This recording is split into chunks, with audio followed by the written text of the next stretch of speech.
Em nome da diretora da biblioteca, que não conseguiu estar presente aqui, queria agradecer a todos a vossa participação aqui nesta iniciativa, agora um novo ano letivo, e aproveito para desejar a todos boa sorte, bons estudos, um bom trabalho para este ano letivo.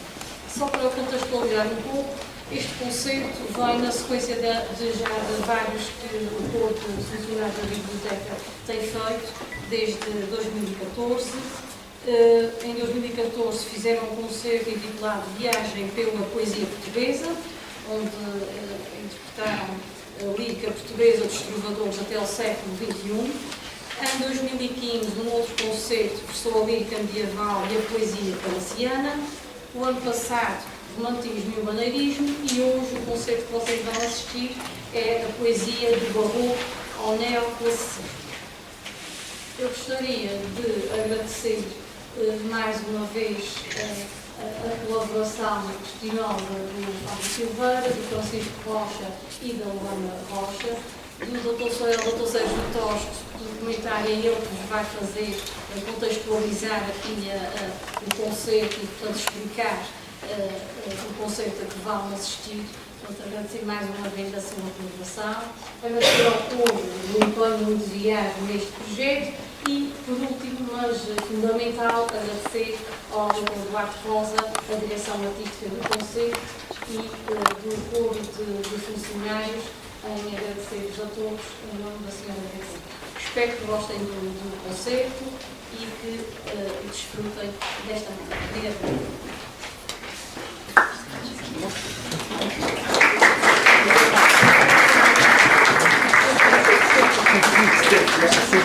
Muito bom dia, bem-vindos ao nosso espetáculo, que ao mesmo tempo uma mistura de música e de literatura.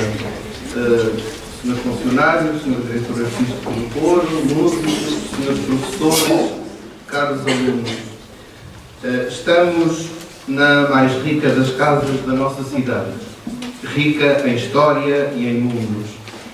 Aqui, para quem sabe escutar com os olhos, como vimos no ano passado, há milhares de vozes antigas e modernas que se cruzam e que nos sussurram palavras sábias, daquelas que nos expandem a mente e o coração.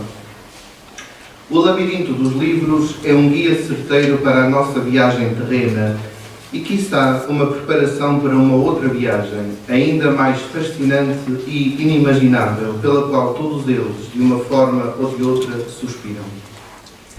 Este ano ouviremos 3 poemas do período chamado Barroco, época histórica que se centra essencialmente no século XVII e meados do século XVIII.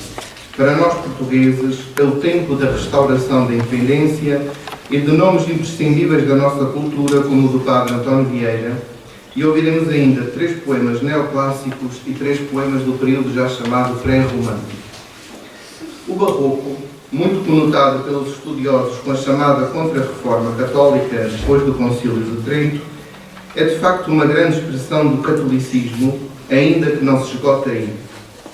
O Deus feito carne humana em Jesus de Nazaré prolongou-se pela história dos homens na sua Igreja. A arte suscitada e alimentada pela fé da Igreja é, em grande medida, a habitação do Deus humanado entre nós. Um templo, um quadro, uma peça musical, um romance ou um poema que dialoguem com a revelação divina em Cristo são uma atualização da sua encarnação. Épocas há em que essa relação é umbilical e explícita, como no Barroco. Outras, como a nossa, a relação estabelece de forma curiosa e fascinante por uma ausência sempre presente, por uma fome e ferida em relação ao sagrado, que são ainda busca do sagrado, mesmo no meio da rejeição ou da sátira. Quem lê autores como Saramago ou Gonçalo Tavares, entre muitos outros, sabe bem que é assim. Não estranhem, portanto, que haja muitas referências religiosas nos textos que vamos ouvir e que eu procurarei comentar e explicitar. O primeiro poema que vamos ouvir é de Jerónimo Bahia, um monge beneditino do século XVII, que morreu em 1688, que é um dos nossos grandes poetas barrocos. dedicado ao menino Jesus, em metáfora doce, o primeiro texto que tenho aí no programa, dedicado ao menino Jesus, em metáfora doce, é um belíssimo exemplo da terna liberdade do catolicismo português, tão íntimo de Deus e dos santos, tão familiar e bem-humorado, tão humano, numa palavra. No primeiro momento, há um diálogo entre um vendedor e um comprador. Alguém oferece fruta doce, um manjar divino, um doce infinito. Curioso, o possível comprador depara-se com um infante lindo, um menino lindo, envolto em mantilhas. Tal prodígio e mistério são explicados na segunda parte do poema. A confecção de tal iguaria, fruto da economia da salvação, é-nos dado através da evocação de alguns conventos femininos de Lisboa em pleno funcionamento no século XVII. Assim, os mistérios cristológicos, como a Anunciação, a Encarnação, o nascimento de Jesus a partir da Madre de Deus, a presença eucarística no Santíssimo Sacramento, bem como a crucificação no Calvário, correspondem aos nomes de conventos femininos da época. O da Anunciada, do Salvador, do Sacramento, eram de freiras dominicanas. O de Santa Ana, da Esperança e do Calvário, eram de franciscanas. O da Madre de Deus ou das Claras era de clarissas. E o da Encarnação era de beneditinas. Deste modo, cada comunidade feminina funciona como um ingrediente de memória para se confeccionar a receita deste manjar divino.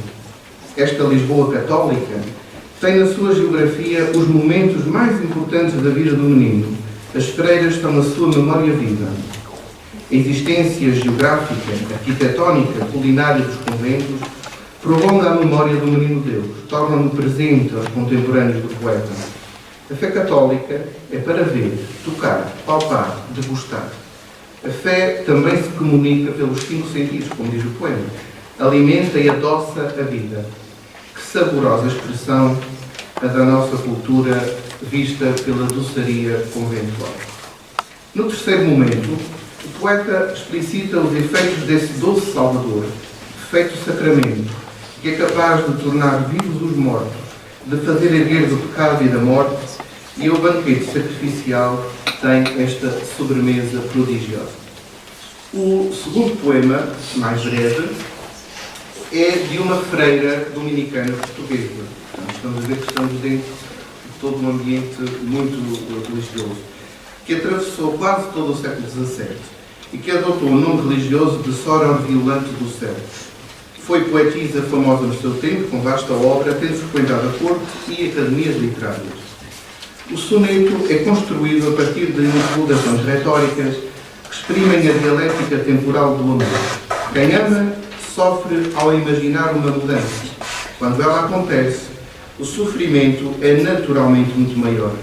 Assim, amar é um tormento, porque a imaginação, a suspeita, o temor são hiperbolicamente carrascos cruéis do amante. Os tercetos, introduzidos pelo Néctor Corém, vêm responder às questões iniciais, através daquilo que os gregos chamaram adiunata e os latinos impossibilia, isto é, um hiperbole. Se a suspeita do fim do amor era suficiente para causar a morte, a averiguada e concretizada mudança dos sentimentos amorosos de quem se ama é de tal gravidade que terá efeitos post-mortem. Ou será mesmo suficiente para que se ressuscite e se volte a sofrer? E o último poema desta primeira parte, do Francisco Rodrigues Lobo, que é o poeta mais antigo desta coleção de poetas e de poemas. Formado por 7 oitavas de redondilha menor, percebemos de imediato o contraste entre o ritmo leve e o conteúdo sapiencial do poema, como se o tom ligeiro exprimisse o pensamento leve que é analisado e criticado, por oposição à lição de funda dimensão humana que se extrai. É um lançar em razão, um procurar alcançar cognitivamente, através da própria dialética do texto, o sentido das ilusões, enganos, vãs esperanças, loucos desejos que atormentam o poeta, tendo por única recompensa o merecimento de ter sofrido de sabor também ele religioso e sacrificial. Este é, pois, um poema de autoanálise, um caminho de sabedoria. pobre de quem ainda não descobriu esta dimensão das letras. Por isso também se entende a densidade do tempo psicológico. Cito: a minha alegria vinda por enganos tardou-me 1000 anos, durou-me um só dia. Alegria breve e frágil é aquela oferecida aos homens. Uma árvore verde, como diz o poema, que promete muito, mas que não chega a frutificar. Por isso o poeta se esforça por entender a sua condição, que é também a nossa. Procura-se analisar a dor, os estados da alma, anseia-se pelo sossego estragado pelo desejo, equaciona-se a desequilibrada relação entre o bem e a dor que ele exige. Sabemos que o barroco é uma época de aguda consciência da fragilidade humana, da sua inconsistência e efemeridade. Daí que, ostensivamente, se tenha revestido como compensação nos europeus da forma e na explosão da sensualidade artística. Sublinho-se, por fim, que a alusão metafórica ao mito de Ícaro, com que termina o poema, na última estrofe, como se cada um de nós, alado na fragilidade incandescente do desejo, fosse sempre um potencial herói caído, consumindo-se a si mesmo, e que deixa perceber bem o contraste entre paganismo e cristianismo. Os Ícaros dos mitos gregos sempre se afundaram em desespero e em horrendos e irremediáveis castigos. Os Ícaros cristãos são sempre alçados e redimidos nos braços da cruz, por mais funda e feia que tenha sido a queda. Nunca será demais, em tempos tão pagãos ou neopagãos como os nossos, relembrar estas diferenças. Antes de começarmos, vou só dizer que esta primeira música foi feita especialmente para esta ocasião, que tem precisamente de mostrar aquilo que o Sr. Sérgio disse, que é o vendedor vai ser feito pelas senhoras, as freiras, só não conseguiram arranjar os hábitos, mas vai ser feito por elas, num estilo muito gregoriano, e depois o comprador, que é o marido do Fábio Silveira, fará ao estilo, portanto, uma parte mais alegre, com coloratura, uma parte mais palaciana, mais ao estilo cortesano. Vamos, então, fazer, está bem? As senhoras levantam, os senhores podem ficar.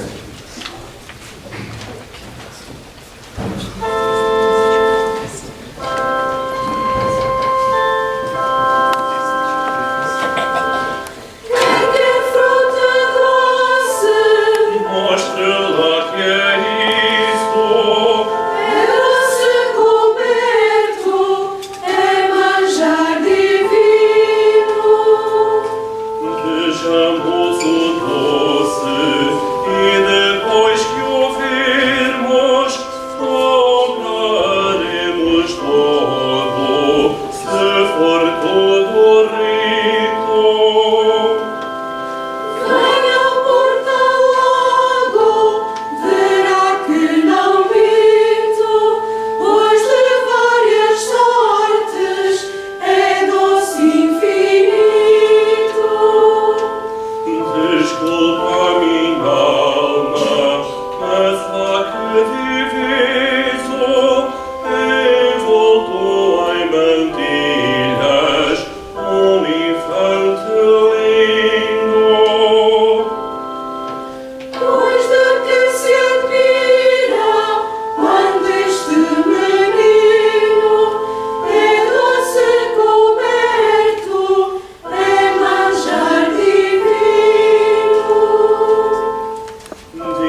A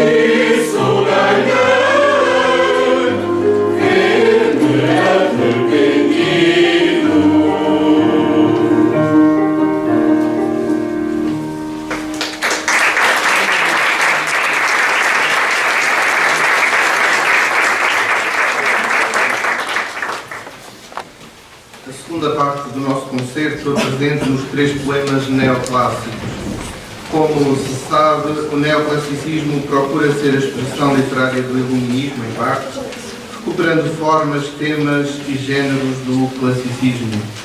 É uma poesia que procura a justa medida, a ponderada contemplação da natureza, o autodomínio, a racionalidade luminosa perante a realidade. Em Portugal temos nomes importantes como Correia Garção, Tomás Bingre, Marquesa de Alorna, Filinto Elísio, Bocage e muitos outros. O primeiro poema desta parte é o conhecido soneto de Bocage, Olha Marília, a flauta dos pastores, que é uma festa dos sentidos.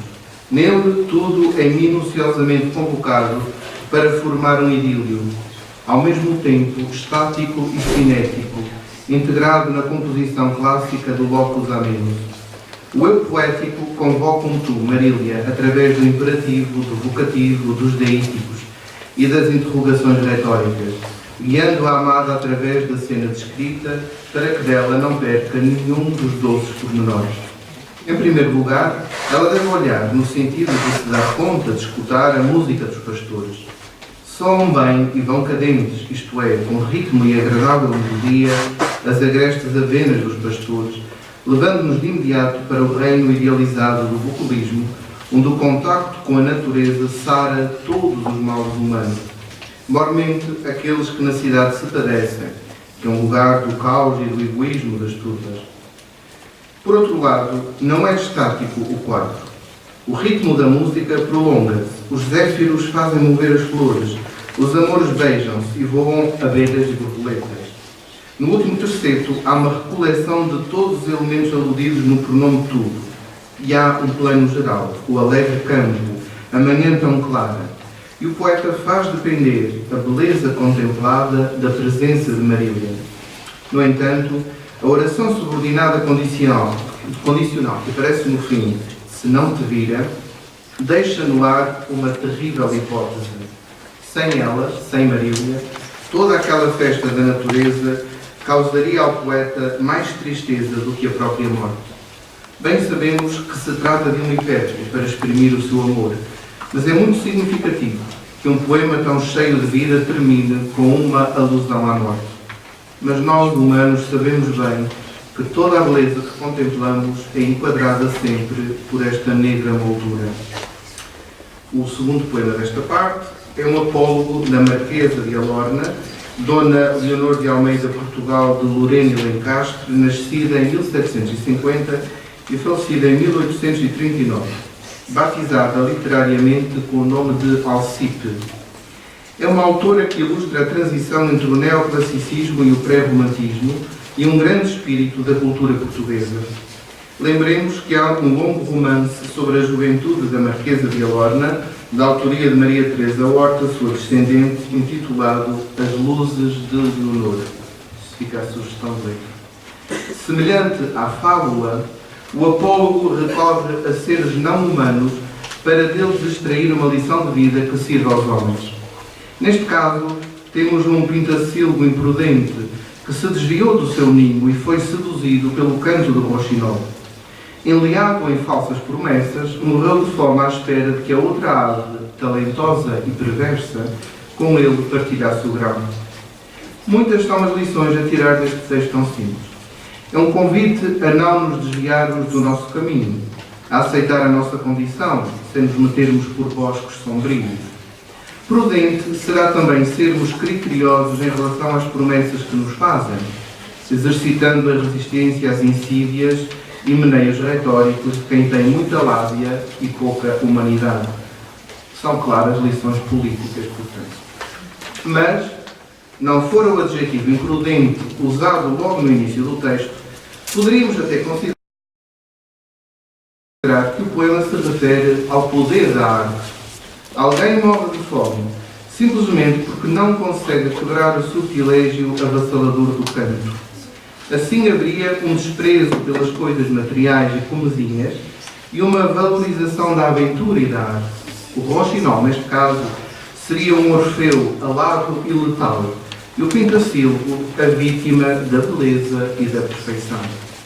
O terceiro poema desta parte é também da Marquesa de Alorna e é de uma delicadeza admirável. O sujeito poético contempla a beleza da noite a partir do recolhimento do seu jardim. Tudo é serenidade, mansidão, murmúrios, outra vez o locus amenus, e exaltação simbólica da natureza dominada pelo homem, que é um Éden doméstico e acolhedor, expressão do equilíbrio entre a razão humana e a sua capacidade de ordenar as coisas. Mas o ser humano, como sempre, nunca está perfeitamente integrado nem em paz com a natureza, mesmo que a tenha modificado a seu talanjo. As frescas águas do rio acordam as ideias do sujeito poético, apesar de os ventos terem adormecido por antítese. O estro, a inspiração, a imaginação artística, são incendiados pela beleza. Enquanto o mundo sossegue e descansa, o homem, o poeta ou a poetisa estão despertos, inquietos, perturbados. Mas falta ainda um passo. Confessa-se na última quadra que, perante a tentativa de lançar mão à lira, isto é, de escrever um poema, são apagadas as esperanças e irrompem cruéis lembranças, brotando o choro em vez do canto. Deliciosa e atormentada ironia. Como estamos com o poema à nossa frente, afinal, o canto foi possível, apesar da dor, embora se diga que não. Todo este jogo de sentidos é-nos bastante familiar. A razão, consciência e a realidade mantêm uma relação muito problemática. O pensamento é como uma cortina de ferro que nos corta e impede uma natural integração no mundo. Por isso, pensar é sofrer, como desenvolverá exaustivamente Fernando Pessoa. Assim, a arte é a cura possível deste trauma. Sendo viável o canto, porque o temos connosco, acreditamos que terá havido solagem e refrigério, por muito atormentadas que fossem as cruéis lembranças, provavelmente despertas pela própria inspiração poética. Como as ostras, que quando são feridas formam pérolas no processo da cura, os homens fazem versos, e as mulheres também, quando feridos pela vida. Que melhor terapia!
terceirense Tomás Borda, do século XIX, finais do século XIX, nasceu, depois foi para Lisboa, formou-se em composição e foi professor toda a sua vida no Conservatório de Lisboa. A grande particularidade dele é que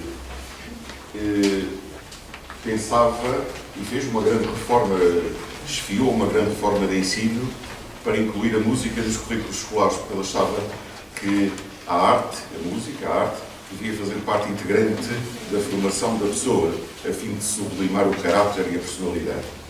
E então fartou-se de escrever música para as escolas. Portanto, isto é muito infantil, o que vamos ouvir. Mas dessa maneira, ele musicou poetas desde os trovadores, até ainda musicou musicou Miguel Torga, ainda, um poema só. Mas teve a particularidade de levar a poesia portuguesa às escolas, de levar o ser português, enfim, às escolas e ao país, não é? De maneira que, vamos ouvir, é muito infantil, são uma melodia muito simples, mas era a forma das pessoas aprenderem rapidamente e apreenderem o conteúdo do poema.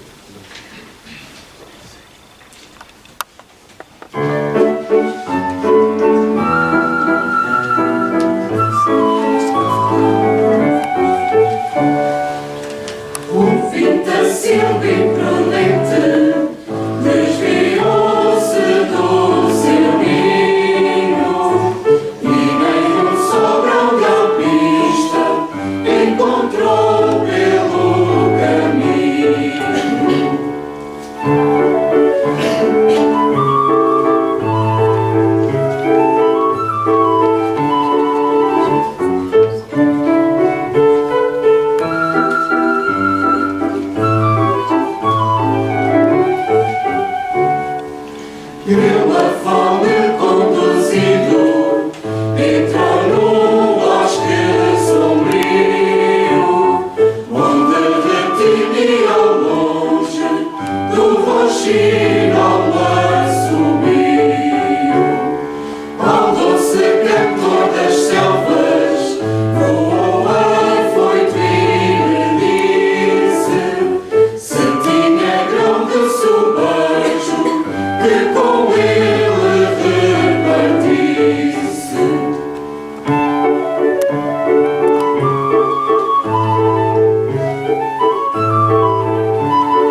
terceira e última parte do nosso concerto, veremos que o pré-romantismo, que, como o nome indica, é, grosso modo, o período de transição entre o neoclassicismo e o romantismo.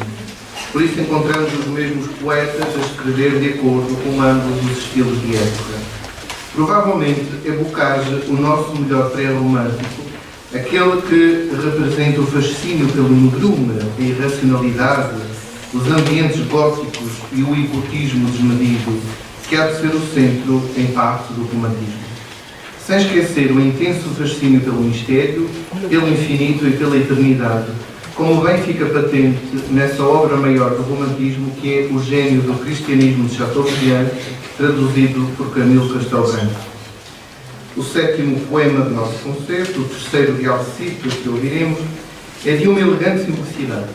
Imagina um mundo harmonioso em que todos os povos do globo louvam a Deus noite e dia. Na verdade, é a adaptação de um salmo.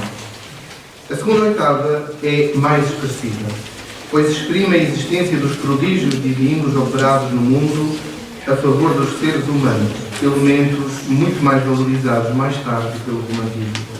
Ademais, a imortal verdade que dele procede, Deus, que é o próprio Jesus Cristo, vem ao nosso encontro, anulando a distância da longa eternidade. É, pois, um Deus benigno e amigo dos homens, verdadeiramente filantropo, como bem exprime a teologia mais ortodoxa. Depois segue-se o soneto de Manuel Maria Barbosa de Bocage, que morreu em 1805, uma das grandes almas inquietas da nossa cultura. O soneto é meu ser evaporei na lida insana e é um perfeito exemplo do pré-romantismo. O ser do sujeito poético é vítima da lida insana, louca, do tropel das paixões, capaz de o arrastar para o abismo. A vida humana, e de modo particular a vida pessoal deste ser único que é o sujeito poético, é um turbilhão de ilusões, de enganos. Cai na armadilha de uma existência falaz, enganosa, pois a mente orgulhosa deixa-se encadear por 1000 sóis, 1000 tentações, 1000 enganos. Os prazeres, vistos como companheiros e tiranos, são outro elemento fundamental, verso ou reverso das paixões e das ilusões. É assim uma alma profundamente inquieta e perturbada que se confessa no soneto. A sede que impele o homem a desejar sempre mais foi, de acordo com o poeta, dirigida a uma ruim fonte. Este mundo, inquinado pelo mal das origens, nunca poderá satisfazer os mais profundos anseios humanos. Causa dó a moderna revolta contra a boa e velha teologia do pecado original. Como se o pântano de males, corrupção, destruição do planeta, terrorismo, desespero, miséria e indigência moral, etc., não fossem sinal mais do que evidente de que o homem, abandonado a si mesmo, é um ser propenso ao mal e ao egoísmo. Uma educação e uma cultura que esqueçam isto são um desastre anunciado. O poema de Bocage faz eco da revolta como condição militante do ser, que será exaltada no romantismo. Ainda hoje, pobres de nós, pensamos que ser revolucionário, ou ainda pior, ser revolucionário permanente ou em curso, é a joia da coroa da liberdade. O poeta do Sado bem exprimiu o contrário no final do seu soneto. Deseja ardentemente, qual bom ladrão à direita do Senhor crucificado, que haja um momento, só possível pela imensa misericórdia de Deus, em que os numerosos anos perdidos sejam resgatados, purificados e redimidos. Saibam morrer o que viver não soube. É um grito cheio de esperança. Até ao fim há a possibilidade de salvação. Por fim, o último poema, que é uma elegia à morte de Inês de Castro. Ouviremos só a última parte do longo poema, também de Bocage. Não será preciso salientar a riqueza do tema dos amores de Pedro e Inês, elemento tão forte e fulgurante da nossa cultura. Todos nos lembramos das páginas que Fernão Lopes a ele consagra, do episódio de Inês de Castro nos Lusíadas, do romance Adivinhas de Pedro e Inês de Agostina Bessa Ruiz, da poesia de Rui Belo, de Miguel Torga, com o longo, etc. Tolgam-se os ares, murcham-se as flores, morrei amores que Inês morreu. O cosmos repercute o luto desse acontecimento tremendo. Os ares, as flores e os amores são destruídos porque lhes faltou a fonte da vida, a própria Inês, e até o chão tremeu, como na morte do Salvador. As aves sinistras e os lobos também entram nesse cenário de morte, como símbolos das trevas, da barbárie e do irracional, que aparentemente triunfou sobre a beleza apolínea da bela galega. A amada de Dom Pedro, de facto, é um númen loiro, uma deusa loira. Tem face divina, conspurcada por esse bárbaro insulto, fruto da crueldade dos homens e da política. No entanto, enquanto houver memória verdadeiramente humana e humanizada, já sabemos que o triunfo é sempre da justiça e da beleza, pelo menos no reino do mito e do poema.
O céu cria mísero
escrita expressamente para este concerto.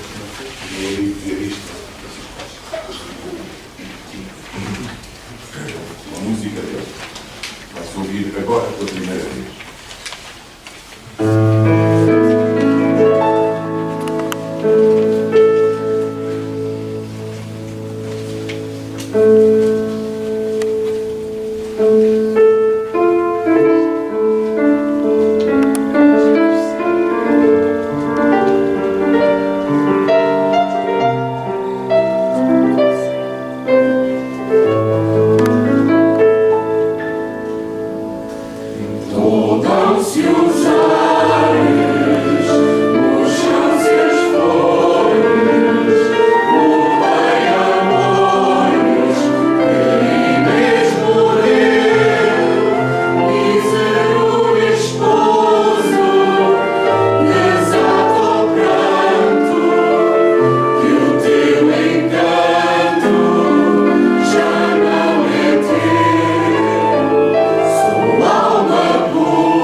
Obrigado.